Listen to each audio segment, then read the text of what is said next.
우리가 이렇게 하나님의 말씀을 나눌 수 있는 귀한 시간을 허락하여 주시니 감사합니다. 하나님, 우리를 먼저 구원하심에 그 은혜에 감사하게 하시고, 또한 우리를 통하여 주님의 그리스도의 그 놀라우신 모든 일들을 선포하며 하나님의 나라를 세워갈 수 있는 우리 모든의 시설팀이 다 될 수 있도록 축복하여 주시옵소서. 감사합니다. 예수 그리스도의 이름으로 간절히 기도하옵나이다. 아멘. 예, 여러분 반갑습니다. 우리 고린도후서 13장 5절 말씀 같이 한번 좀 볼게요.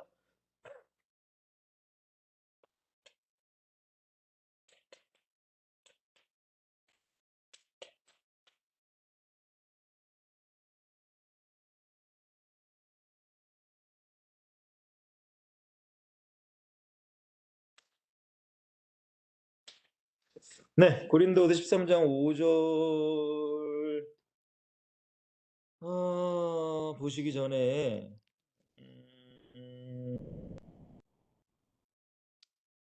1절 잠깐 보시면 내가 이제 세 번째 너희에게 가리니 두세 증인의 입으로 말마다 확증하리라. 2절 내가 이미 말하였거니와 지금 떠나 있으나 두 번째 대면하였을 때와 같이 전에 죄 지은 자들과 그 남은 모든 사람에게 미리 말하노니 내가 다시 가면 용서하지 아니하리라 라고 바울은 얘기하면서 우리 5절에 보시면 너희는 믿음 안에 있는가 너희 자신을 시험하고 너희 자신을 확증하라. 예수 그리스도께서 너희 안에 계신 줄을 너희가 스스로 알지 못하느냐. 그렇지 않으면 너희는 버림받은 자니라. 아멘.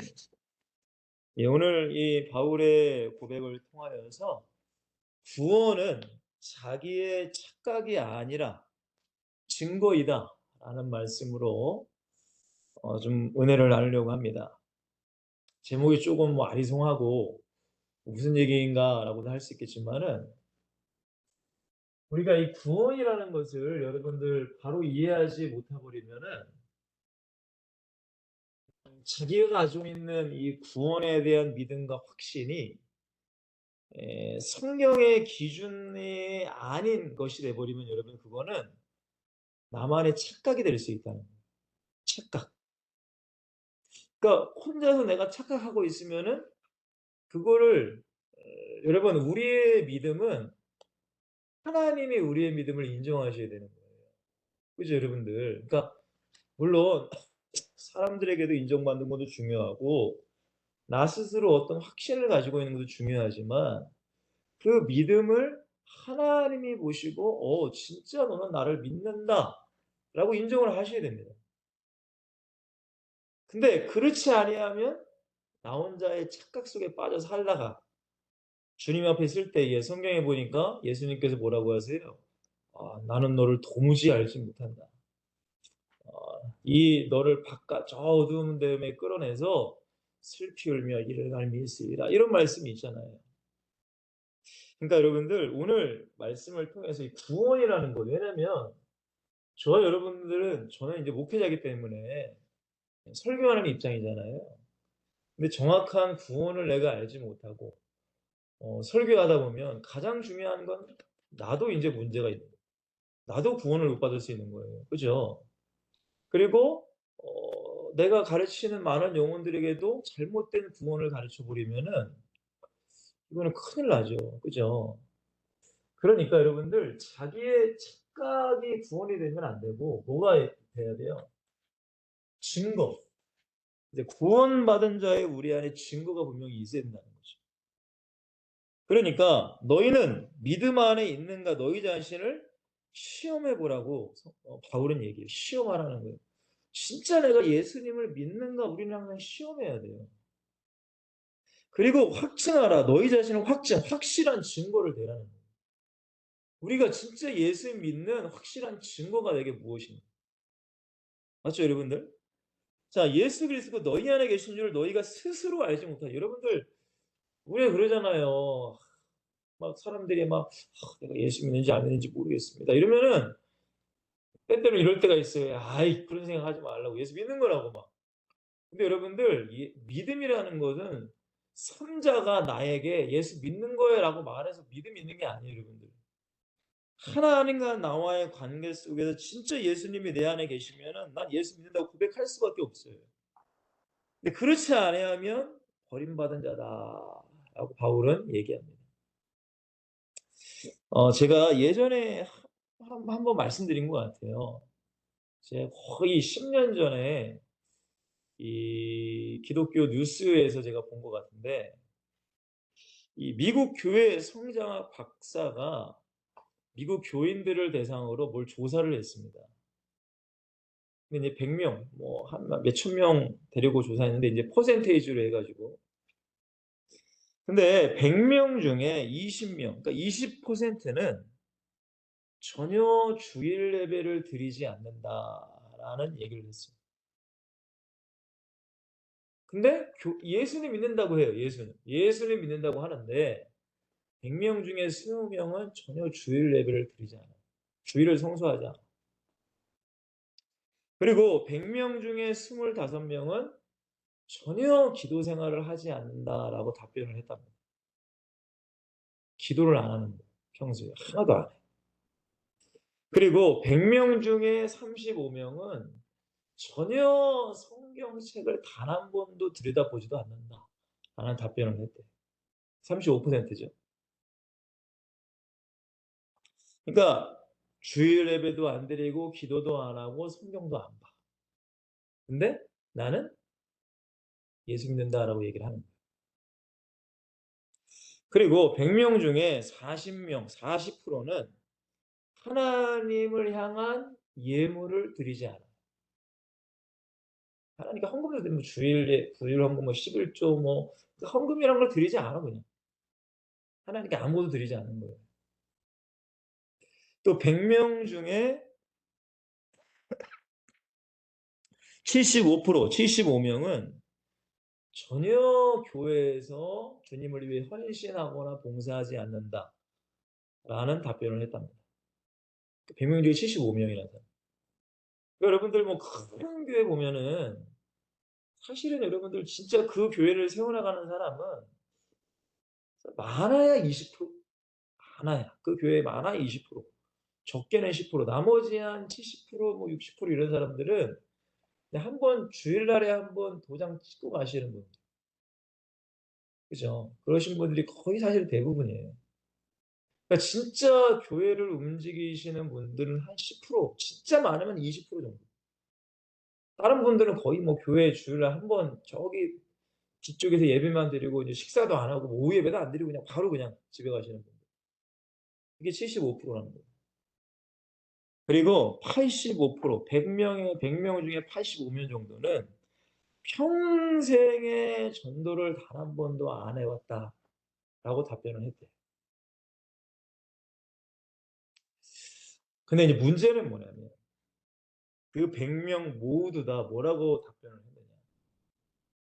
그래도 나는 하나님께 축복을 받을 것이고, 그래도 나는 천국에 갈 것이다. 라고 얘기를 했다는 거예요. 제가 이러한 설문조사를 보면서 아마 이게 지금 제가 10년 전에 이 설문조사한 거를 제가 가지고 있는 자료란 말이에요. 근데 지금 코로나 이후에 지금 우리 잘 아시다시피 한국 교회 하면 전 세계에서 그래도 대단한 진짜 막 믿음이 좋은 사람들이 모인 나라라고 하는데 한국 교회만 해도 여러분들 수많은 교회에 다음 세대들이 다 많이 사라졌고 또 제 동생도 이 순복음 노원교회라고 해서 거의 한 5천 명 이상 주일 출석만 5천 명 이상 하는 교회예요. 거기서 제 동생이 지금 사역을 하고 있거든요. 근데 수련회 그 코로나 이후 2년 반의 교회 주일 출석 인원을 이렇게 뭐예요? 계수해 보니까 코로나 전에는 5천 명이 출석했다며. 뭐 근데 예배가 많잖아요. 큰 교회는 뭐 7구 예배까지도 있고. 근데 코로나 이후에 계수를 해 보니까 2천 명이 채 안 된다는 얘기를 저한테 했단 말이에요. 그러니까 3천 명이 어디로 사라졌어요. 제가 왜 이런 말씀을 드리냐면 여러분 우리가 이 성경을 통해서 항상 구원이라는 것을 항상 우리는 생각을 하셔야 됩니다. 그냥 구원을 너무나 쉽게 생각하시면 안 돼요, 정말. 근데 왜 이런 일이 일어날까? 그건 뭐 간단합니다. 잘못된 구원관을 내가 가지고 있기 때문에. 주일 예배 안 드려도 뭐 한 번 구원은 구원이지 않나? 근데 여러분 그거는 성경이 아니라 교리예요, 교리. 물론 교리라는 것도 성경을 통해 나온 거지만 근데 그것이 성경은 아니라는 거죠. 그러니까 이것을 우리는 잘 이해하셔야 돼요. 그러니까 많은 분들이 교리적으로 하나님을 알고 믿는 사람이 너무 많아요. 그러니까 제가 이런 거를 이 엑스설틴 이 말씀 가운데 여러 번 말씀드렸잖아요. 그래서 뭐 예정론, 자유의지, 이것의 충돌, 또 믿음이라는 것이 단순히 믿음으로 구원받는다. 그러면 야고보서 2장은 빼버려야지. 야고보는 뭐라고 해요? 행함이 없는 믿음은 죽었다. 행함으로 믿음이 온전하게 된다. 그러니까 이 내 마음으로 입으로 내 마음으로 믿고 입으로 시인하는 것 믿음이에요. 맞죠? 근데 그 믿음이 하나님이 인정하시는 온전한 믿음이 되기 위해서는 반드시 행함이 따라야 돼요. 근데 이것을 우리가 반쪽짜리 믿음만 알고 있으면 이거는 내 신앙생활에 문제가 생기는 거예요. 굳이 주일 예배 못 하러 드립니까, 여러분들? 요즘에 코로나 때문에 뭐 집에서 그냥 온라인 예배 그냥 엎드려 가지고 그냥 잠깐 듣다가 목사님 말씀 뭐 잘 기울이지도 않고 그냥 엎드려서 그냥 뭐 딴 거도 보고 뭐 딴 거도 하면서 아 저도 이 코로나 때문에 일주일 동안 집에서 온라인 예배 드렸잖아요. 진짜 이거는 이게 쉬운 게 아닌 것 같아요, 정말. 저도 제가 예배를 드려 보니까. 일단 이 복장, 자세 모든 것이 다 이게 문제가 생기더라고요.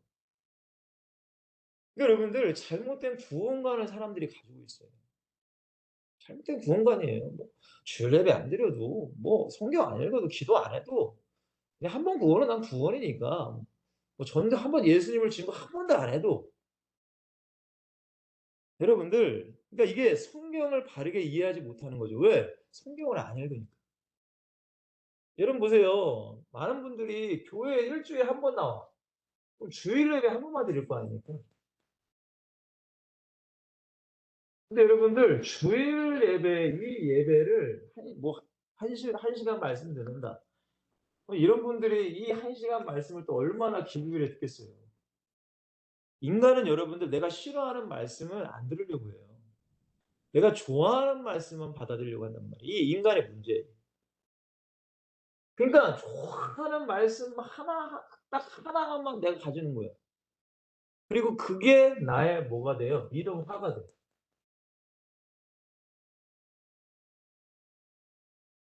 그리고 전혀 성경을 안 봐. 여러분 이게 어마어마한 큰 문제가 일어나는 거예요. 그러니까 성경은 보지 않은 채 주일 예배 딱 한 번 드리고 내가 좋아하는 말씀만 들어. 그리고 그게 나의 믿음화가 돼 버리는 거예요. 여러분 그게 엄청난 문제입니다. 진짜. 왜냐하면 여러분들 솔직히 저도 인제 주일날 설교도 하고 수요일도 금요일도 뭐 할 때고 있고 새벽 예배도 하지만 솔직히 주일 예배 설교는 이렇게 말씀드리기 이해하시기 어렵지만 목사님들이 가장 약하게 가장 순화시켜서 설교해요. 가장 약하게. 왜? 주일 예배는 신앙이 아주 연약한 사람도 있고 신앙이 좋은 사람 다양하신 분들이 계셔. 그러니까 이때는 설교를 세게 하기가 애매해. 그러니까 가장 약하게 하는 거예요. 근데 인제 수요일이나 금요일은 좀 세게 하고 이제 새벽 예배 때는 인제 좀 진짜 세게 하죠 인제. 근데 여러분들 이렇게 뭐 일 주일에 한 번 예배 나와서 자기가 좋아하는 말씀만을 가지고 믿음이 되니까 문제가 생길 수밖에 없죠. 그리고 아무래도 목사님들이 그러다 보니까 인제 설교도 좀 약하게 하다 보면은 순화되게 설교를 하다 보니까 또 문제가 생길 수 있고 그러다 보면 여러분들 성도들이 타락하게 되고 뭐 세속주의, 뭐 물질 만능주의, 인본주의 다 이제 빠지는 거예요. 참 너무 안타깝습니다, 사실. 그러니까 저도 이제 목사지만은 참 쉽지가 않습니다, 여러분. 어쨌든 연약한 영혼도 끌긴 끌어야 되는데, 근데 그런 영혼들한테 세게 말씀을 전하다 보면은 너무 무서워서 도망가거든. 제가 예전 어머니 교회 때 워낙 말씀이 셌어요, 진짜. 지금 설교는 그때 한 50%도 안 된단 말이에요, 사실. 어쨌든 간에 여러분들, 네, 좀 강의안을 좀 보시면 첫 번째 뭐라고 했어요, 제가? 제가 이제 예를 드는 거예요. 가장 잘못된 구원관을 가진 사람들이 유대인이에요. 우리 이제 성경을 통해서 이제 생각을 해보는 거예요. 자, 유대인들의 가장 큰 문제가 뭐예요? 선민 의식이에요. 선민. 선민. 그럼 선민이 뭐예요? 하나님이 택한 민족이라는 거죠. 그러니까 모든 유대인들과 많은 사람들이 유대인들이 다 뭐라고 생각해야 되냐? 하나님이 우리는 선택했어. 그러니까 우리는 이미 구원이 예정돼 있다는 거죠. 구원은 따는 당상이야. 그죠, 여러분들? 구원은 따는 당상이야. 내가 뭘 해도 구원받아. 많은 지금 교회 다니는 사람들이 지금 그렇게 생각하는 사람이 굉장히 많죠. 한 번 구원은 영원해. 이게 교리잖아요. 그죠? 근데 성경을 자세히 보면은 물론 하나님의 예정을 통해서는 이 예레미야 선지자 보니까 너를 태의 어머니의 태 속에 있기도 전에 나는 널 선택했어. 성별하였어라는 말씀도 있습니다. 근데 여러분들 성경에 보니까 하나님께서 세우신 사울 왕도 하나님께서 버림받고 예수님의 제자로 선택받은 가룟 유다도 그 예수님의 제자에 탈락돼 버리잖아요. 그러니까 뭐가 맞다 뭐가 틀리다가 아니라 우리는 모든 것을 다 생각하고 내 믿음 화를 만들어야 되는 거예요. 그러니까 이게 참 중요하단 말이에요. 어쨌든 근데 유대인들은 선민 의식이 굉장히 강했어요. 정말로 지금도 교회 다니는 사람이 선민 의식이 너무 강해. 우리 엄마 아빠가 뭐 목사인데 뭘, 우리 엄마 아빠가 장로인데 뭘, 집사인데 뭘. 제가 이제 우리 애들 이 초등학생, 중학생, 고등학생 전도하러 다녀보면은 얘들아 예수 믿고 천국 가야 된다 하니까 우리 아빠 목사님이에요 이러고 가는 애들이 있단 말이야. 그게 뭔 상관이야. 아빠가 목사님이면 네가 예수님 믿어야지. 전혀 상관없는 거예요. 그러니까 그게 잘못된 선민의식이란 말이에요. 저는 제 애들이 3명이 있지만은 저는 단 한 번도 아빠가 목사니까 너희들 천국 가 절대 단 한 번도 얘기 안 했어요. 너희들 예수만 믿으면 지옥 가. 너희들이 예수 믿어야 돼. 그러니까 기도해야 돼. 그러니까 예배해야 돼. 저는 항상 그래요. 왜? 아니 성경에 그러잖아요. 요한복음 1장 12절 13절에 영접하는 자 곧 그 이름을 믿는 자 하나님의 자녀가 된 권세를 이는 혈통으로나 육정으로나 사람의 뜻으로 나지 않아. 아니 아빠가 목사 장로 아무 상관없다는 거예요. 혈통 아무 상관없어요.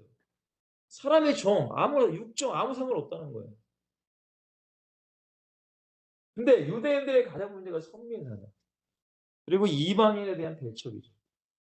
이방인을 대대주로 여겼잖아요. 그죠? 자, 그에 대한 근거에 대한 말씀들을 제가 좀 이렇게 해놨어요. 자, 마태복음 3장에 잠깐 보시면 지금 세례 요한이 지금 유대인들에게 얘기하는 건데요. 1절부터 좀 길어요. 좀 제가 좀 잘라서 좀 말씀드릴게요. 3장 2절에 보시면 유대인들을 향해서 회개하라 천국이 가까이 왔느냐라고 맨 처음 선포합니다. 그리고 5절에 보시면 이 얘기를 듣고 예루살렘과 온 유대와 유단강 사방에서 다 그에게 나왔어요. 많은 유대인들이 나와서 세례를 받아요. 근데 이 세례는 여러분들 그냥 단순한 물 세례가 아니라 회개의 세례라고 성경은 얘기해요. 자, 6절에 자기들의 죄를 자복하고 요단강에서 그에게 세례를 받습니다. 근데 7절에 보시면은 그 당시에 하여튼간 이 교만으로 충만한 바리새인과 사두개인들 세례 베푸는 대로 이제 와 구경하는 거예요. 근데 자기들은 세례를 안 받아. 왜? 왜 안 받아요? 자기들은 죄가 없거든. 자기들은 죄가 없어. 완전한 자들이야. 그러니까 요한이 뭐라고 해요? 독사의 자식들아라고 합니다. 7절에 보시면 독사의 자식들이 뭡니까? 뱀의 자식들, 마귀 새끼들이라는 거예요. 마귀의 자식들이라는 거예요. 마귀의 자식들이 어디 가요? 지옥 가야죠. 그죠? 근데 바리새인과 서기관들은 전혀 그렇게 생각 안 해요. 가장 신앙생활을 잘하고 가장 자기들은 하나님을 잘 믿는 거야. 착각 속에 빠져 있는 거예요. 근데 분명히 요한을 통해 주님께서는 독사의 자식들아. 마태복음 23장에는 진짜 예수님께서 그들에게 독사의 자식들이라고 얘기를 하십니다. 누가 너희를 가르쳐 임박한 진노를 피하라 하느냐? 그러므로 회개에 합당한 열매를 맺고 회개로 끝나시면 안 됩니다. 여러분 회개라는 뜻이 뭐예요? 한자어로. 여러분 회는 돌이킬 회자를 써요. 돌이키다. 돌이키다는 것은 내가 하나님 말씀 듣고 깨닫고 아 내가 잘못됐구나 인정하는 거예요. 돌이키는 거예요. 근데 거기서 회개가 끝나는 게 아니에요. 개는 뭔지 아세요? 고칠 개. 내가 이것이 잘못됐어. 깨달았어. 회를 했어요. 그러면 고쳐야 돼, 이거. 행동으로 고쳐야 돼. 그게 회개란 말이에요. 그러니까 회개에는 여러분들 뭐가 있어야 돼요? 열매가 있어야 돼요. 열매 없는 회개는 여러분들 그거는 하나님이 인정하지 않으세요. 감정적인 회개는 여러분들 수없이도 사람들이 많이 하죠. 수없이 많이 합니다. 감정적인 건 여러분. 순간적인. 근데 또 다시 맨날 그러 그건 회개한 게 아니에요. 그러니까 요한이 회개에 합당한 열매를 맺어라. 그러면서 9절에 너무나 중요한 얘기예요. 속으로 아브라함이 우리 조상이라고 생각하지 말라.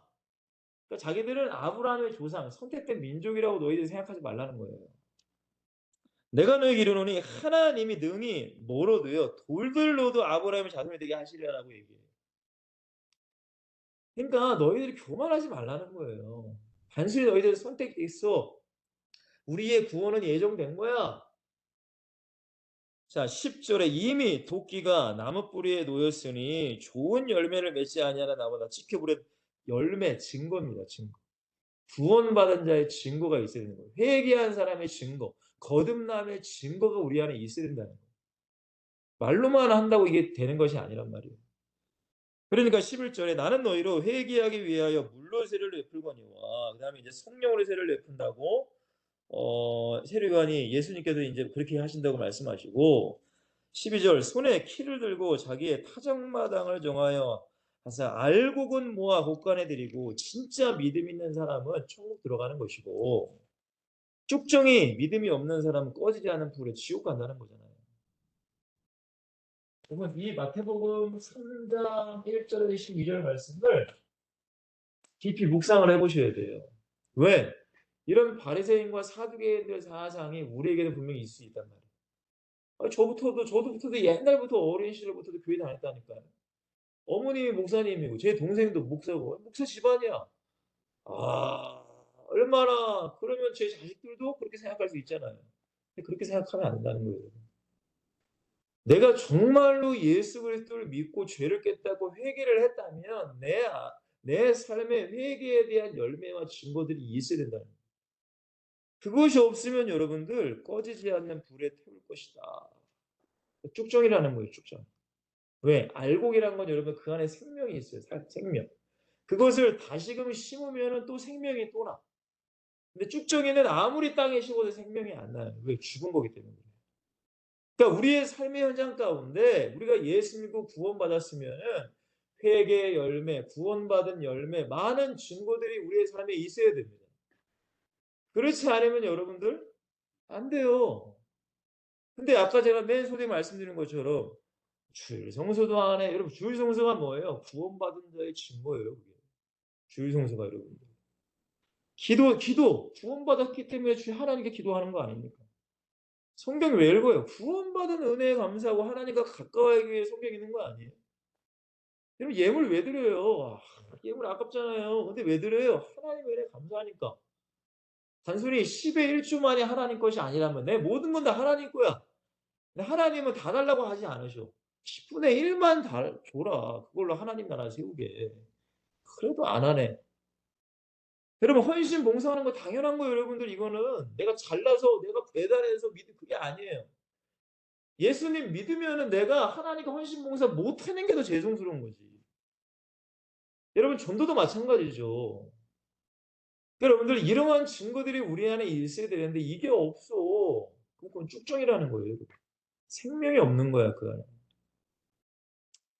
여러분, 세 번째, 마태복음 22장. 그러면 1절에서 13절 말씀에도 예수님께서 비유로 말씀하시는 거예요.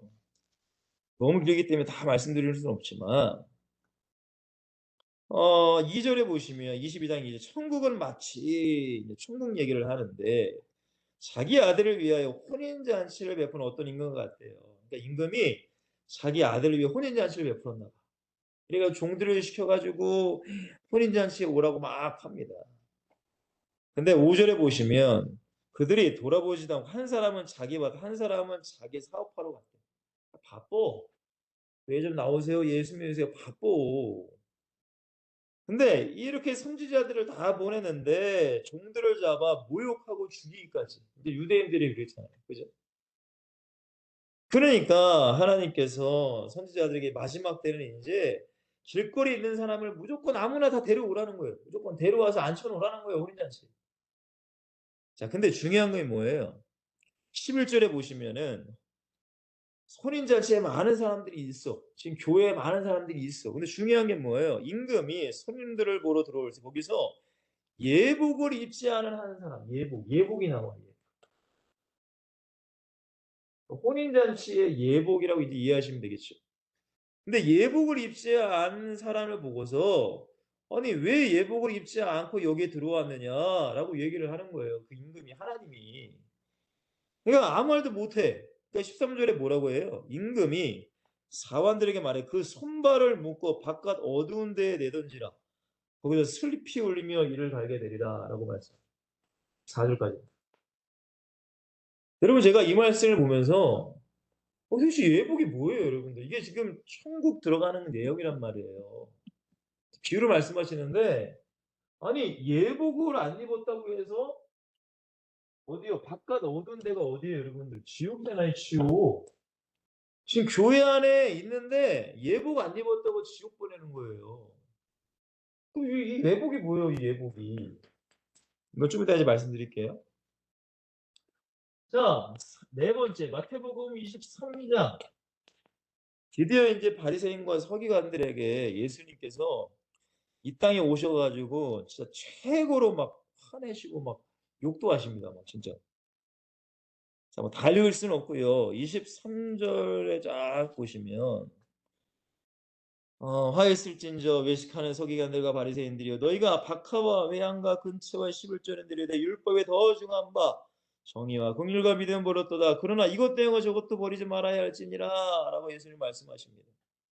그러니까 마음이 없는 예물, 그러니까 교만할 수밖에 없죠. 자, 맹인된 인도자 하루살이는 걸러내고 낙타는 삼키도다. 별거도 아닌 거 가지고 막 트집잡는데 자기들은 하나님이 정말로 크게 생각하는 죄들을 너무 쉽게 져. 그게 그 당시에 바리새인과 서기관들이었어요. 그러니까 뭐라고 해요? 그 다음에 25절에 외식하는 서기관과 바리새인들 장과 대접의 겉은 깨끗하대. 그러니까 겉모습은 정말 믿음 좋아 보여. 근데 그 안에는 뭐가 가득하대요? 탐욕과 방탕으로 가득합니다. 여러분 교회 나와 주일날에 예배합니다. 겉모습은 거룩해 보이죠. 근데 세상으로 나가면은 하나님과 관계없는 삶을 살아가요. 여러분 그런 사람들이 한국 교회에 너무 많다는 겁니다. 그러니까 뭐라고 해요? 눈먼 발이 너는 먼저 안을 깨끗이 하라. 회개하라는 거예요. 그리하면 겉도 깨끗이 하리라. 33절에 보시면은 뱀들아 독사의 새끼들아 너희가 어떻게 지옥의 판결을 피하겠느냐라고 얘기를 해요. 여러분 지금 예수님께서 말씀하시는 사람들이 다 하나님을 믿는다고 하는 사람들에게 하는 거예요, 여러분들. 불신자들, 그 당시에 이방인들에게 하는 얘기가 아니란 말이에요. 그러니까 이걸 우리는 깊이 묵상을 하셔야 되는 거예요.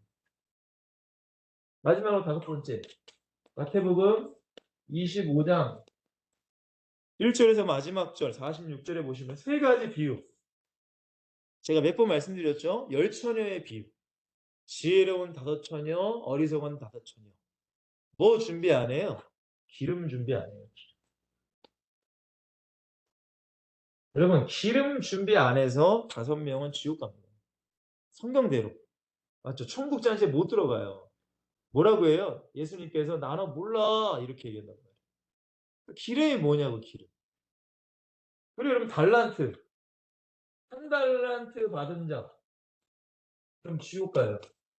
여러분 달란트라는 건 뭐예요? 사명이에요. 사명을 아무한테나 맡기나요? 그렇지 않잖아요. 근데 사명을 감당하지 않고 그냥 묻어둔 거예요. 안 해. 안 해, 안 해, 안 해. 여러분 지옥 가는 거예요. 마태복음 25장에 보시면. 근데 여러분들 오른편 양, 왼편의 염소. 그러니까 영혼에 대한 것. 여러분 이런 거를 볼 때에 이게 다 누구 얘기라고요?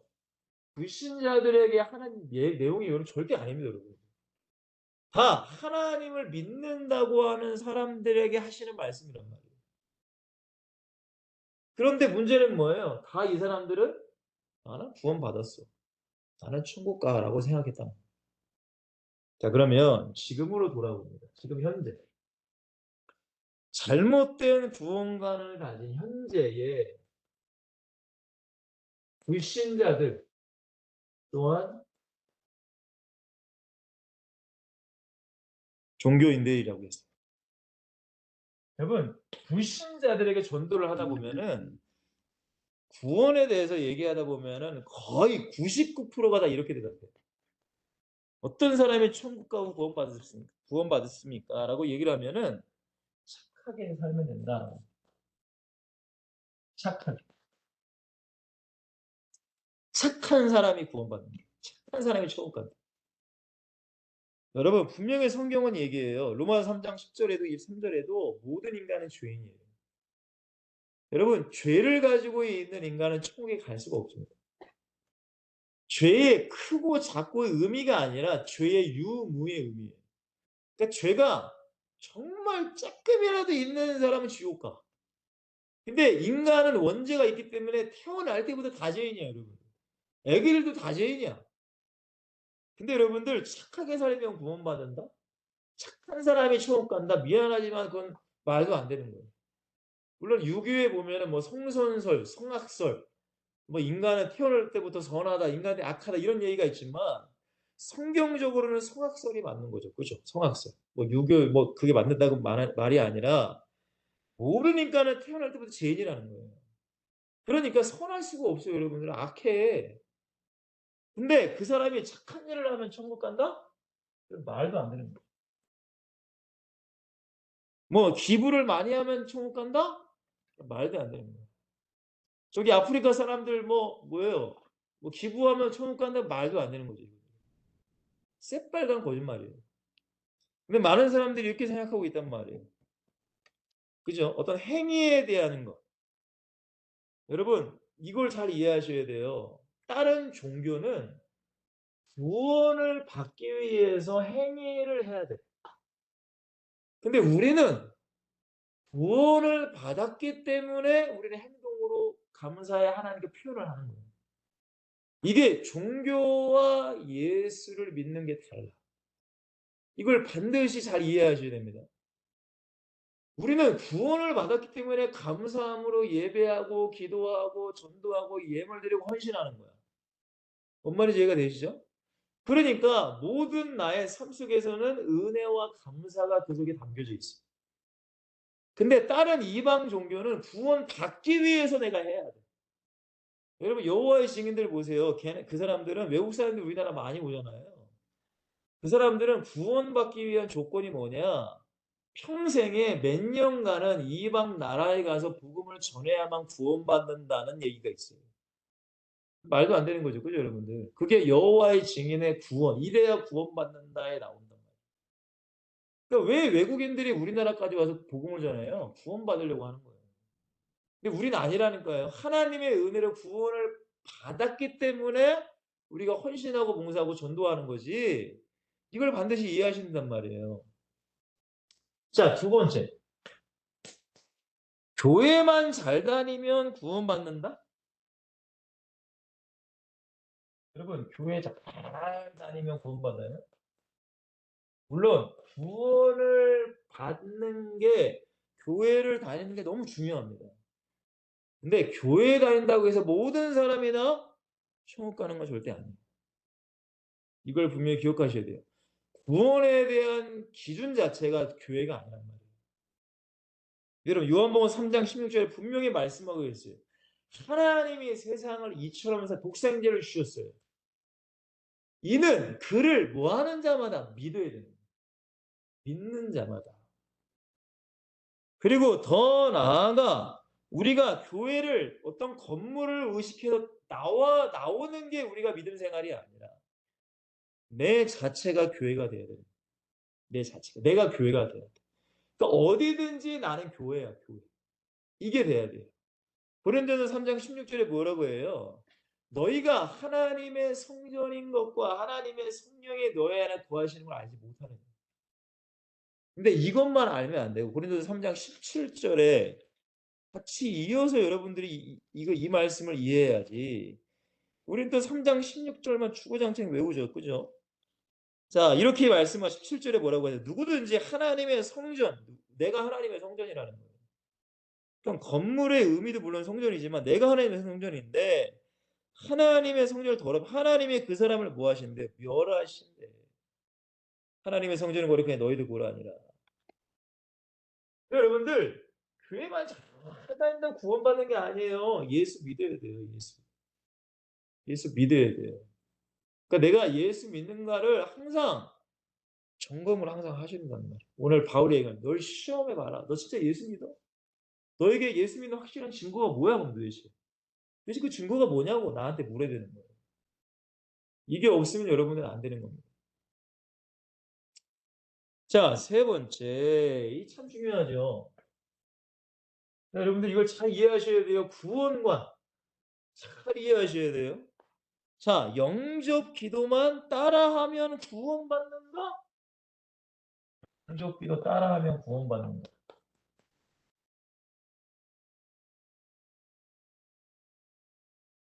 여러분 참 이건 논쟁이 될 수 있죠. 그죠? 영접 기도라는 건 중요합니다. 그죠? 근데 우리는 항상 생각하셔야 돼요. 영접 기도를 따라한다고 해서 이 사람이 다 100%다 구원받았는가? 그건 아니라. 그건 절대 아닙니다. 여러분. 그걸 잘 이해하시라는 거예요. 물론 우리는 그 사람을 위해 영접 기도를 시켜야 되겠죠. 물론. 근데 그렇다고 해서 이 사람이 100% 구원받았다라고 생각하시면 안 된다는 거예요. 그럼 마귀에게 속는 거예요. 결국에는. 마귀가 그냥 좋아가지고 웃고 떠드는 겁니다. 로마서 10장 9절 10절에 여러분 뭐라고 하세요? 내 마음으로 의에 이르고 입으로 신하여 구원에 이른다. 뭘 마음에 믿어야 돼요? 예수가 그리스도인 것과 예수님이 십자가에 죽고 부활하신 것을 내 마음에 믿으며이라고 성경은 말합니다. 단순히 여러분들 뭔가를 따라해서가 아니라 따라해서 하는 게 아니라 진짜 그 마음 가운데 예수님의 십자가의 복음과 부활이 정말 내 마음을 믿고 입으로 시인하면 너가 구원받는다는 거예요. 그리고 제가 이 당시 배경을 말씀드렸잖아. 초대교회는 예수님 믿는다고 하면 순교당해야 돼. 그러니까 목숨 걸고 예수님 믿는다고 해야 된단 말이에요. 단순히 뭐 따라하고 뭔가 그냥 그 정도의 수준이 아니에요. 절대적으로 여러분. 맞죠, 여러분들? 이거를 잘 이해하셔야 돼요. 내가 이거를 잘못 알고 있으면은 큰일 납니다, 여러분. 큰일 나요. 만약에 여러분들이 자녀들이 교회를 다녀. 그냥 영접기도 따라해서 얘는 구원받았다? 그렇게 생각하시면 안 된다. 그러면 큰일 나요, 여러분. 자, 네 번째, 이거 중요합니다. 제가 아까 말씀드렸어요. 자기만의 기준이에요. 자기만의 기준을 가지고 신앙생활하면 구원. 아까 제가 말씀드렸잖아요. 주일예배 한 번 드려. 근데 거기서 내가 듣기 싫은 말씀은 다 안 듣고 내가 좋아하는 말씀 몇 개만 가지고 있어. 그걸로 신앙생활해. 여러분 그런 사람들이 굉장히 많습니다. 그리고 그 안에서만 내가 하니까 예수님을 잘 믿는다고 생각하지. 그 안에서만 성경을 읽지도 않고. 근데 그건 제가 뭐라고 했죠? 또 다른 하나님. 또 다른 하나님이랑 곧 뭐예요? 우상을 내가 만드는 거예요. 결국 자기가 하나님이에요. 자기가 하나님인 거예요. 제가 너무나 놀란 게 몇 년 전에 제가 섬기는 교회에 장로님이 있었어요, 장로님. 근데 인제 저희 담임 목사님을 통해 훈련받은 게 아니라 다른 교회에서 인제 장로님으로 계시다가 이사 오시면서 제가 섬기는 교회에 인제 나오셨어요. 제가 너무 깜짝 놀란 게 뭐냐면 그분이 저에게 뭐 말씀을 가르쳐 준다고 하는 거예요. 그때 제가 한 30대 중반이었으니까 좀 어렸죠. 그죠? 근데 한 막 80대 장로님이란 말이에요. 그러면서 그렇잖아요. 이 장로님한테 내가 싫다고 하기도 막 그러면 또 그럴 것 같고 또 배운다. 그게 좀 웃길 것 같고 그냥 좀 미뤘어 내가 좀. 제가 시간이 없다고. 근데 어느 날 자기가 이 가지고 있는 걸 저한테 보여주면서 막 이렇게 설명하는데 저 깜짝 놀랐어요. 제가 그걸 사진 하나 꼭 찍어 놨어야 되는데. 무슨 한자와 숫자와 뭐가 다 섞여 있어 막. 무슨 부족 같아, 부족. 그러면서 자기가 깨달은 말씀이래. 그리고 신약 성경에 하나님께서 계시를 줘 가지고 자기가 신약 성경을 썼어. 그래서 저한테 신약 성경책을 나한테 주는 거예요. 내가 하나님께 계시 받아 이게 더 추가한 말씀이 있다고. 충격 먹었죠. 여러분 그분이 지옥 갈 거라고 생각할까요? 절대 안 하죠. 절대 안 해요, 여러분들. 근데 이제 말도 안 되는 거를 저한테 보여주면서 제가 아니 너무 제가 너무 어이가 없어 가지고 너무 황당해요 정말. 진짜 제가 너무 황당했어요 정말. 하나 사진 찍어 놨어야 되는데. 근데 여러분들 보세요. 아니 교회를 다녀도 또 다른 하나님을 내가 만들어 놔. 여러분 이런 사람이 너무 많아요 진짜로. 왜? 성경 안 읽으니까 그런 거예요. 성경 안 읽으면 그래요. 여러분 다섯 번째. 교회에서 여러분 직분 받으면 다 구원받나요? 여러분 사실 말도 안 되는 거죠. 그죠? 더 안 되는 거예요. 아까 제가 말씀드렸잖아요. 전도하다 보면 애들이 "우리 아빠가 목사님이에요. 우리 엄마가 권사님이에요. 우리 엄마 뭐 안수집사님이에요. 우리 엄마 몇십 년 교회 다니고요. 헌신하신 분이에요." 여러분 그런다고 해서 천국 가는 게 아니란 말이에요. 그러니까 여러분들 우리가 나도 모르게 저도 마찬가지입니다. 이러한 잘못된 것을 통하여 구원을 받았다라고 생각하는 게 굉장히 많습니다. 그리고 미안하지만 이러신 분들은 100%다 자기들은 다 천국 간다고 생각한단 말이에요. 그러니까 전혀 의심이 없어. 믿음이 충만해 그냥 아주. 성경적인 하나님을 향한 믿음이 아니라 나만의 믿음으로 충만하신 분들이 너무 많아요. 너무나 안타깝죠 여러분들. 그러다가 주님 앞에 서면은 어떻게 될지 몰라요 진짜. 정말. 자 그러면 성경적인 구원과는 무엇인가?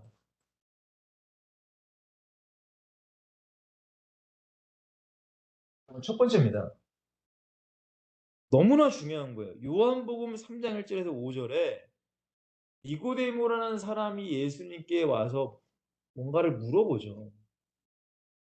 예수님께서 말씀하시잖아요. "너가 불과 성령으로 뭐 하지 아니하냐." 거듭나는 거예요. "거듭나지 아니하면 너는 하나님 나라에 못 들어가."라고 얘기했어요. 그러니까 이 거듭남을 니고데모가 뭘로 이해해요? 영적인 거듭남, 육신적으로 이해해요. 그러면 예수님 내가 그러면 엄마의 뱃속에 들어갔다가 다시금 내가 태어나야만 내가 천국 갑니까? 굉장히 무식한 얘기죠, 영적으로. 그죠? 거듭남이 뭐예요, 여러분들? 나는 죽고 그러니까 예수를 통하여 죄인인 나는 사라지고 그 예수의 그 십자가의 의로 말미암아 내가 의롭게 다시 살아나는 거예요. 그래서 거듭남이라면 사실은 이해 못 해요. 영어로 born again이라고 하죠. born again이 뭐예요? 다시금 내가 태어나는 거예요. 그러니까 완전히 그래서 제가 한번 이런 예를 드렸잖아요. 가장 쉬운 예가 이 중국의 어떤 사자성어가 나온 배경인데 중국의 춘추 전국 시대에 어떤 나라인지 까먹었네. 하여튼간 나라가 있었어요. 조그만 나라가. 근데 하루는 왕이 신하들을 다 초청해 가지고 잔치를 벌이는 거예요, 잔치.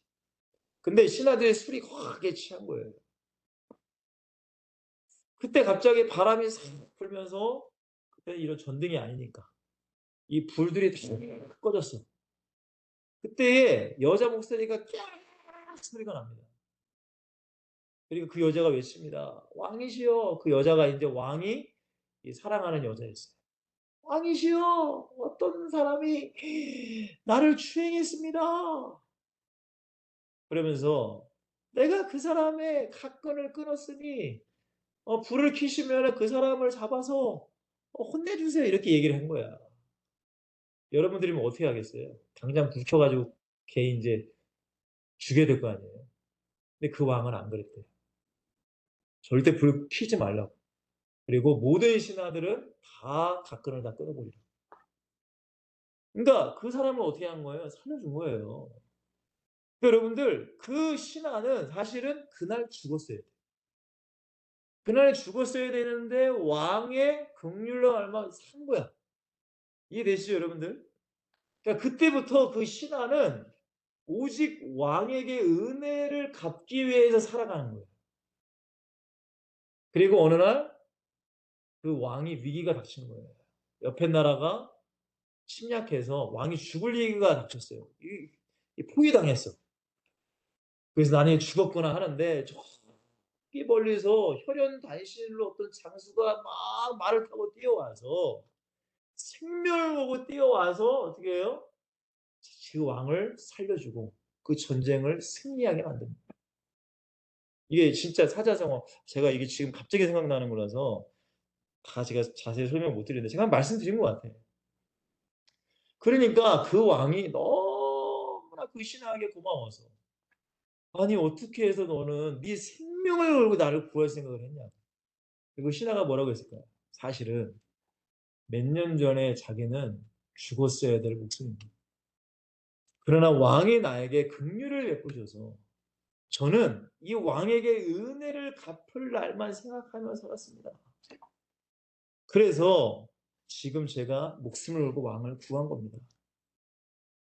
그러니까 어떻게 했겠어요? 그 왕이. 그 신하에게 인제 뭐 다 모은 걸 다 줬겠지. 그죠? 여러분, 이게 뭐예요? 죄인의 나는 끝났어. 죽었어 이제. born again이라는 거. 죽었다. 그러니까 예수님의 십자가의 복음을 통해 과거의 나는 죽었어. 그리고 그리스도 안에서 내가 어떻게 된 거예요? 새롭게 태어난 거예요. 이해되죠? 이게 여러분들 거듭난 born again 구원이라는 거예요. 구원.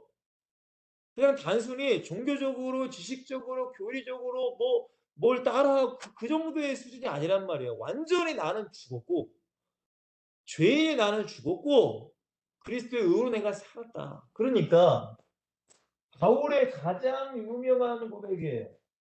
내가 그리스도와 함께 십자가에 못 박혀 죽었나니 그런즉 이제는 내가 사는 것이 아니에요. 내 안에 그리스도께서 사시는 것이다.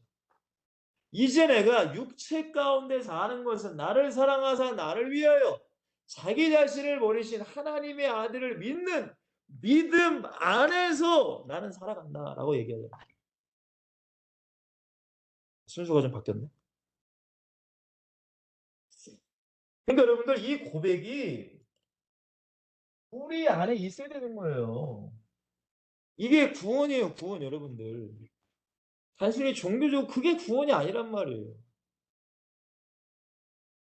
자, 그리고 나서 갈라디아서 3장 27절. 아까 제가 이 1-3 번에 예복 얘기를 했잖아요. 예복 얘기.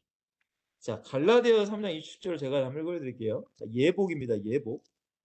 예복이 없어서 아까 전에 지옥 가잖아요. 근데 그 예복이 뭐냐? 바울을 통해서 주님께서 말씀하시는 거. 27절에 보시면 누구든지 그리스도와 합하기 위하여 세례를 받은 자는 그리스도로 뭐 입었대요? 옷을 입었느니라라고 성경은 바울은 얘기해요. 그리스도의 옷이 예복입니다. 예복. 근데 그리스도의 옷 입은 게 뭐라고 해요? 세례를 받았다라고 해요. 세례, 세례. 갈라디아서 3장 27절 세례, 세례, 세례. 그리스도의 옷. 그러면 예복이 그리스도에 오시면 그리스도 옷 입은 게 뭐라고요? 세례받은 거예요. 세례. 근데 그럼 또 이런 의문이 있죠. 여러분 뭐 교단마다 다 세례를 주는 게 다 달라요. 장로교구 같은 경우는 이 어린 애기들도 세례를 줍니다. 유아 세례라고. 근데 그거는 성경적으로는 사실은 맞지는 않아요. 어떻게 보면. 물론 이유는 있으실 거예요. 왜냐면 그 아이가 여러분 구원은요. 1:1의 구원이에요. 부모님이 예수 믿는다고 자녀가 구원받는 게 절대 아니란 말이에요. 근데 왜 유아 세례를 주는 거예요? 부모님이 교회를 다니니까 그냥 유아 세례 주는 거란 말이에요. 맞죠? 여러분 이해되시죠? 그러고 나서 14살 때 이제 정식으로 세례 문답을 하고 세례를 받아. 근데 오순절 계통의 교단은 애기들한테는 세례를 안 줘요. 반드시 자기가 예수를 믿는다고 고백을 할 나이가 돼서야 세례를 줍니다. 그러면 이 세례가 예복이고 그럼 예복 안 입어서 지옥 갔다. 그럼 세례 안 받으면 지옥 가냐? 그런 식으로 따지면 14살 이하는 건 다 세례 안 받으면 다 지옥 가게? 그러면 14살 이후 세례 받았으니까 그럼 다 지옥 가네? 여러분 이 세례를 어떤 의식적인 세례로 생각하시면 안 돼요. 종교 의식의 세례를 생각하면은 그럼 뭐 세례 받은 사람 다 지옥 가겠네. 그게 아니란 말이에요. 그러니까 영적인 세례. 물론 그 의식도 중요해요. 중요하지 않다는 건 아니야. 근데 그 세례의 의미가 뭐냐? 로마서 6 장을 한번 보시면 아마 이 사실은 일반 교회에서 이런 얘기를 한다는 게 쉽지가 않아요. 근데 여러분들은 분명히 알고 계셔야 돼요. 왜? 여러분들은 전도자이기 때문에 그래요. 자 보세요. 로마서 6 장을 보시면 바울이 세례의 의미를 얘기하는 말씀이 나와요. 좀 길지만 하나하나 좀 짚고 넘어가야 될 것 같아요. 여러분들이 세례의 의미를 좀 바로 알 수 있도록. 자 1 절, 2절 말씀도 물론 중요하지만 3 절에 보시면 무릇 그리스도 예수 합하여 세례를 받은 우리는 그의 뭐와 합하여 죽으심과 합하여 세례를 받은 줄 알지 못합니다. 십자가예요, 십자가. 십자가의 죽음. 십자가의 죽음을 통해 그 세례의 의미가 예수가 죽고 나도 죽었다 이런 의미란 말이에요. 계속 쭉 읽어보면 그러므로 우리가 그의 죽으심과 합하여 세례를 받음으로 그와 함께 장사되었나니 이는 아버지의 영광으로 말미암아 그리스도를 죽은 자가 가진 살신과 같이 우리도 또한 새 생명 가운데도 뭐하게 행하게 하려 함이라라고 얘기합니다. 그러니까 내가 이제 세례 받은 것은 십자가에 예수님이 죽으신 것처럼 나도 죽었어. 근데 예수님이 다시금 부활하시잖아요. 그럼 나도 다시금 산 거야. 새 생명을 얻었어. 그러면 그 죄인으로 말미암아 그 삶이 아니라 새 생명을 받은 가운데의 삶을 살기 위함이란 말이에요. 자, 5절. 만일 우리가 그의 죽으심과 같은 모양으로 연합한 자가 되었으면 또한 그의 부활과 같은 모양으로 연합한 자도 되리라.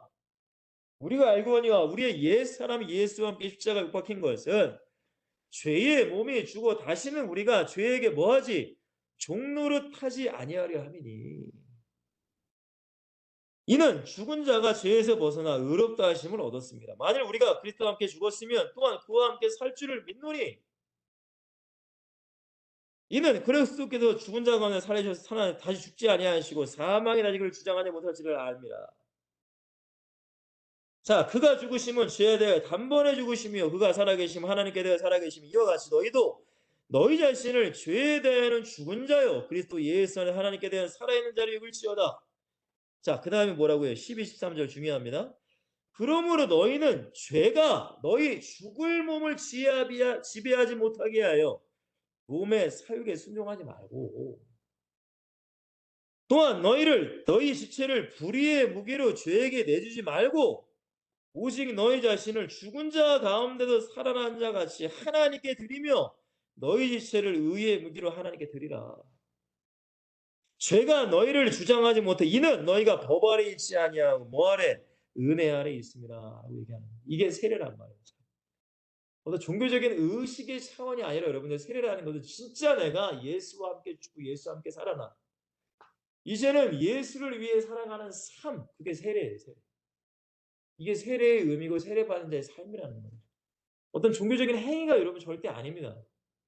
뭔 말인지 이해가 되시죠, 여러분들? 그게 그리스도의 옷, 예복 입은 자예요. 이게 안 되면은 여러분 쫓겨나는 거예요. 교회를 다녀도 마지막에. 그러니까 갈라디아서 2장 20절 제가 말씀드렸죠? 그리고 로마서 14장 7절 8절은 무슨 내용이에요? 살아도 주를 위하여 살고 죽어도 주를 위하여 죽나니 살아 죽으나 우리가 누구의 것? 주의 것이죠. 그러니까 내 모든 삶은 주님 것이야. 내 돈도 주님 것이야. 내 시간도 주님 것이야. 내 생명도 주님 것이야. 그게 믿어지는 거예요. 그게 구원받은 거예요. 여러분 내 삶, 내 시간, 내 생명이 주님 건데 여러분 11주도 당연히 주님 거죠. 맞죠 여러분들? 주일이란 그 하루 자체도 주님 거예요. 그걸 내가 어길 수 없는 거야. 원래는 모든 날이 다 주님의 날이야. 근데 특별히 우리에게 주일을 허락하시고 이날만큼은 그래도 너희가 하나님께 나와 예배해라. 근데 그거를 어겨. 여러분 이거는 말도 안 되는 거예요 사실. 진짜 구원받은 자라면 주일은 생명이에요. 왜? 내 날이 아니라니까 여러분. 주일은 내 날이 아니야. 11조는 내 돈이 아니야. 이걸 꼭 기억하셔야 돼요 여러분들. 근데 그거를 내 것처럼 여겨. 그러니까 이 말라기에서 보면 도둑놈이라고 하잖아요. 11조 안 내는 사람들 보면. 자, 그 다음에 로마서 누가복음 13장 24절에서 뭐라고 해요? 좁은 문으로 들어가기를 뭐하라. 13장 죄송해요. 13장 24절. 좁은 문으로 들어가기 힘쓰라라고 했어요. 힘쓰라. 여러분 신앙생활은 힘쓰셔야 돼요. 저희 교회에도 두 분의 청년이 오셔가지고 막 성경도 읽고 막 말씀 나누더라고. 청년이 오셔가지고. 여러분 힘써야 돼요. 힘쓰지 않으면 안 돼. 물론 그렇다고 해서 내가 힘쓴다고 해서 뭐 다 될 수는 없지만 그 힘쓰는 내 의지 속에 하나님이 역사하시니까. 그죠? 내 의지가 없이는 안 돼요, 여러분. 로마서 8장 5절에서 14절 말씀에도 뭐 중요한 말씀을 제가 뭐 다 읽으면 좋겠지만 읽어드리자면 12절에 보시면 그러면 우리가 빚진 자로 돼 육신에게 져서 육신대로 살 것이 아니라 너희가 육신대로 살면 반드시 죽을 것이 영으로서 몸의 행실을 죽이면 살린다. 성령 인도 받아야 된다. 라는 얘기죠. 예수 믿으면 우리는 이제 성령 인도 받으면서 사는 거예요. 성령님 딱. 이게 구원이에요. 구원 여러분들. 구원. 자, 네 번째 고린도서 13장 31절 33절에 하나님의 영광을 위하여 살라. 맞죠? 고린도서 15장 10절에 나의 내던 것은 뭐다? 은혜다. 그러니까 교만할 수 없대요. 절대. 구원받은 사람은 교만 못해요. 계시록 22장 20절에 아멘 주 예수에 어서 오시옵소서 천국 소망. 로마서 13장 11절에서 14절 말씀도 동일한 내용입니다. 13장 11절 14절 말씀. 뭐 여러분들이 읽으시면 되고요. 어쨌든 마지막 때가 되면 될수록 너희들이 깨어 있으라는 얘기예요. 깨어 있으라. 세상과 타협하지 말고 방탕하지 말고 그리스도로 옷 입고 정욕을 육신의 애를 도모하지 말라. 여러분 이게 구원받은 자라는 거예요. 성경에 말하는 구원받은 자. 결론 내릴게요. 여러분 착각이 되면 안 돼요. 여러분 절대. 구원받은 뭘 가져야 돼요? 증거예요. 증거. 여러분 그렇기 때문에 우리는 확신도 중요하지만 제가 말씀드렸잖아요. 확신 가져야죠. 근데 반드시 뭐가 있어야 돼요? 점검을 해야 돼요. 점검 속에는 뭐가 있어야 돼요? 근거가 여러분들에게 있어요. 나타나요. 이게 너무 중요합니다, 여러분들. 확신만 너무 확신하면은 큰일 나. 확신과 점검을 같이 하면 반드시 증거가 보인다니까요. 내가 진짜 구원받았는가? 난 구원받았어. 그럼 진짜 내가 구원받아 점검을 하시라고 내 신앙생활을. 그러면 내 삶의 증거들이 나타나. 그러면 이러한 증거들이 내게 있다면 그 사람은 구원받은 거죠. 그죠? 오늘 바울이 말하는 건 시험해보고 확증하라. 자, 두 번째. 우리에게 반드시 죽는 그날까지 뭐가 있어야 되냐? 회개를 해야 돼요. 여러분, 우리 중에 완벽한 사람은 없어요. 저도 목사지만 완벽하지 않아요. 수도 없이 죄를 지고 사는 게 접니다. 그러니까 죽는 그날까지 여러분들 회개하셔야 돼요. 회개. 회개가 뭐라고 했어요? 돌이킬 회, 고칠 개. 끊임없이 돌이키고 끊임없이 나를 고쳐나가야 돼요. 회개. 그리고 은혜 받아야 돼요. 은혜 없이는 여러분들 살 수가 없어요. 하나님의 은혜 없이. 그러니까 예배하셔야 되고 찬양하셔야 되고 기도 생활을 하셔야 돼요. 왜? 하나님께서 은혜 주는 루트가 가장 많은 게 예배, 말씀, 기도, 찬양이거든요. 저는 그래요. 찬양할 때도 제가 찬양가 413장을 굉장히 좋아해요. 너무 좋아해요. 내 영혼 평. 근데 그 가사가 제가 다 좋아하는 가사예요. 예수님의 십자가 보혈, 회개하는 거. 그리고 재림할 때 나는 두렵지 않다는 그 찬양을 하면은 나도 모르게 울컥하고 막 눈물이 나요. 왜?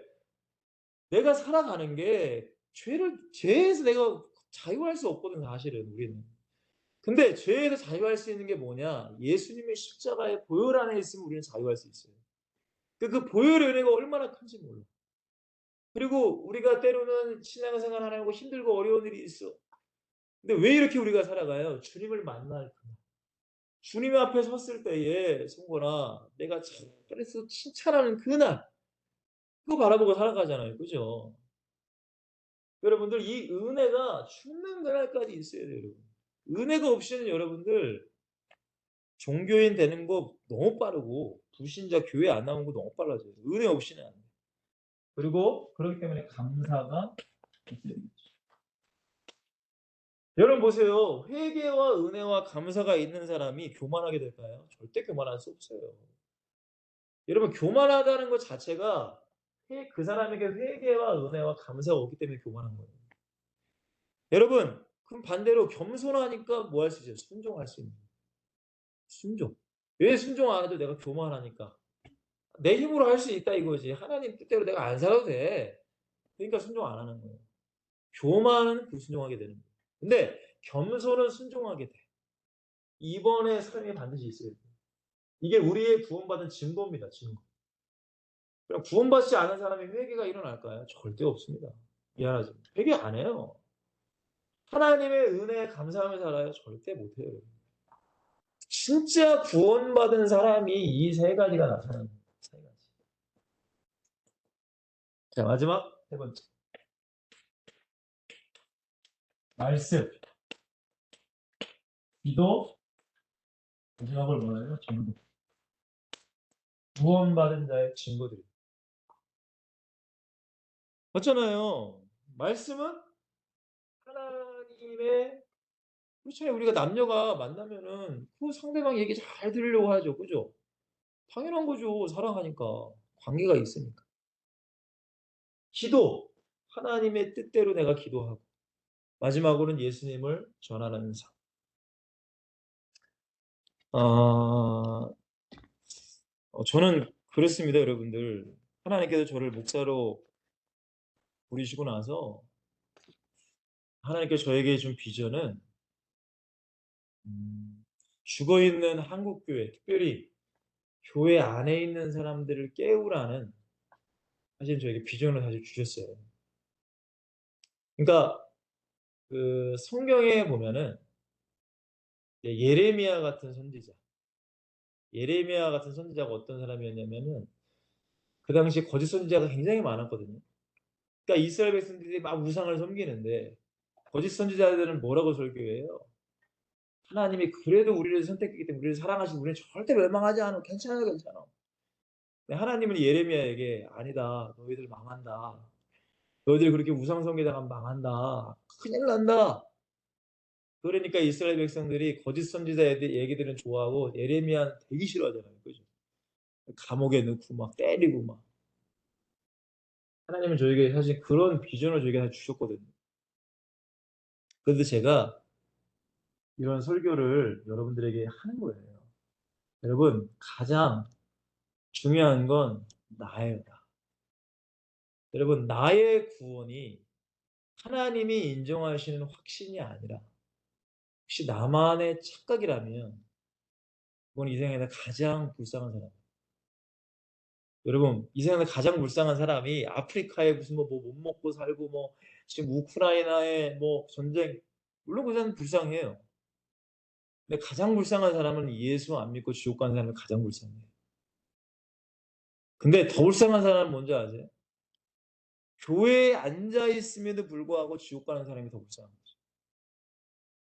사랑하는 웨스턴 여러분들, 가장 먼저는 저와 여러분들이 구원이 자기의 착각이 아니라 사실적인 증거로 나타나기를 좀 바랍니다. 고린도서 13장 5절 말씀. 그리고 더 나아가 우리가 전도하고 우리가 사역하고 우리가 기도하는 그 많은 영혼들이 그들의 착각이 아니라 진짜 하나님이 인정하시는 믿음이 될 수 있도록 우리가 그렇게 사역하며 만들어갈 수 있는 그런 믿음의 엑설틴이 되기를 간절히 원해요. 그래서 무리가 아니라, 여러분, 무리는 뭐예요? 어떤 육신적인 것을 위해서 예수 믿는 사람들을 무리라고 하는 거예요. 근데 진짜 제자, 예수를 위하여 모든 것을 다 드리고 생명까지도 바칠 수 있는 그런 진짜 제자를 우리 엑설트는 만들어 가기를 원합니다. 진짜 한 명이라도. 근데 그 한 명의 제자를 통해서 나라 민족은 변화될 수 있어요. 우리가 세계 역사, 기독교 역사를 보면은 많은 사람들이 아닙니다. 소수의 사람들, 적은 사람들, 정말로 그런 사람들을 통해 하나님의 나라를 세워갔어요. 지금 우리 엑설텐이 작아 보이지만 성경은 말하잖아요. 내 시작은 미약하였으나 내 나중은 창대하리라. 저는 그렇게 되리라고 믿습니다. 여러분 한 사람 한 사람을 통해 우리 회장님이 기도하시는 것처럼 우리나라의 각 지역 대도시의 역마다 그런 엑설틴의 지부가 만들어지고 전도회가 만들어져서 우리나라를 뒤덮고 더 나아가 전 세계의 대도시를 뒤덮을 수 있는 그런 어떤 꿈만 같은 것이 아니라 우리가 꿈을 꾸면 하나님이 이루어질 줄 믿습니다. 물론 그것이 우리에 대해 이루어질지 우리의 다음 세대 우리는 아무도 몰라요. 여러분 바울이 그렇게 복음을 전했지만 바울이 죽을 때는 로마 복음만 되지 않았어요. 그죠? 바울이 죽은 후에 한 250년, 40년, 40년, 50년 후에 로마가 복음화됐잖아요. 그죠? 근데 바울은 로마가 복음화되는 꿈을 꿨어. 근데 그 꿈을 누군가는 또 이어받고, 또 이어받고, 또 이어받았기 때문에 240년, 50년 후에 로마가 무너진 것처럼 우리가 하나님의 성경을 통해 비전을 가지고 꿈을 꾼다면 하나님은 그 꿈을 기억하시고 반드시 우리를 통해 또 누군가를 통해 이를 저는 믿어요. 여러분들 그런 믿음을 가지고 기도하는 게 너무 중요합니다. 큰 꿈. 성경에 말하잖아요. 내 입을 넓게 열라. 내가 채우리라. 맞죠? 왜? 하시는 분은 하나님입니다. 우리는 그 마음을 가지고 기도하면은 하시는 분은 하나님이에요. 근데 여러분들 꿈도 꾸지 않는 사람이 너무 많습니다. 맞잖아요. 우리 엑스트리에 여러분들 생겨난 것도 사실은 적은 임원들이 모여서 우리 전도해보자. 그래서 부산팀도 생기고 또 이제 새로운 대도시에 많은 사람들이 생길 줄 믿습니다. 우리 오늘 말씀을 잘 묵상하시고 먼저는 나에게 하시는 말씀, 더 나아가 나의 모든 사역 현장에 여러분들이 깨어 기도하시라고 부족한 저를 통해 주시는 말씀이라고 생각하시고 승리하시기를 주여 간절히 축원드릴게요. 우리 한번 기도합시다. 하나님, 정말 우리가 성경에 근거하여서 우리의 믿음과 우리의 신앙이 성장하고 이루어지기를 원합니다. 더 나아가 성경에 근거하여서 우리가 많은 사람들을 가르치고 인도하고 복음을 전하며 제자로 세울 수 있는 축복을 누리기를 원합니다.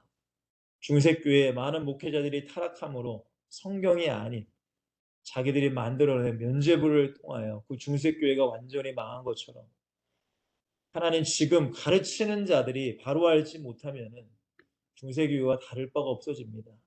하나님 내가 먼저 우리가 먼저 역시 썰틴이 먼저 성경적인 사람 성경에 근거한 믿음의 삶이 되게 하시고 우리를 통하여 많은 영혼들이 구원받으며 많은 지역과 많은 나라 가운데 예수 그리스도의 성경적인 복음이 증거될 수 있도록 우리를 사용하여 주시옵소서.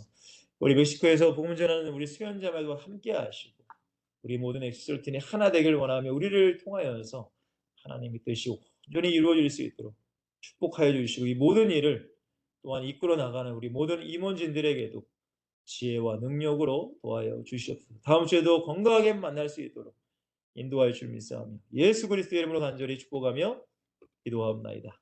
아멘. 여러분들 항상 말씀과 기도로 승리하시고 고린도후서 13장 5절 말씀을 좀 묵상하시면서 나의 신앙을 잘 점검해 나가시기를 주님 간절히 부탁을 드리겠습니다. 여러분 건강하시고 다음 주에 또 만나도록 하겠습니다. 안녕히 계세요.